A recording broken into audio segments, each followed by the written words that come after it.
إن العبد ليتكلم بالكلمة لا يلقي لها بالا يهوي بها في النار 70 خريفا. قلت يا هي إنسانك دي كلمات بتني بيجيت بس كلمات دي بيجيتن هزر خطي رناك تشند مزنا دف رب العالمين بس قلت جبر كلمة خدي حفتي الصلاة ده هو بيتت أجري جهنم ده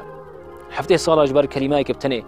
بمعنى إنسان نبري خدتي أبا بتشيكا نبري خدتي أبا تشنينا نبري خدتي باسراوي خدي دما هو بيت جهنم وخدي دما عذاب دتنا همي قلنا لازم بري خدني يمازنا همي قلنا لازم جد بير كابين همي قلنا لازم خشي بدينا باش جبر هندي أبا كلمات بتني بيغمبري خدي قلت عليه الصلاة والسلام بس كلمات مروي دي بيجيت هزر خدي رناك كتش كلمة موجود باشان خرابة دي إنسانك بكيف خوش بيت دي إنسانك بيش عجز بيت دي خدي بعجز بيت دي خدي حاجة أي كلمة قد بيجيت هزر خونا كتن قلت دي بيت سبب رب العالمين حفتي صلاة وإنسان بتت أجري جهنم ده أي كلمة بتني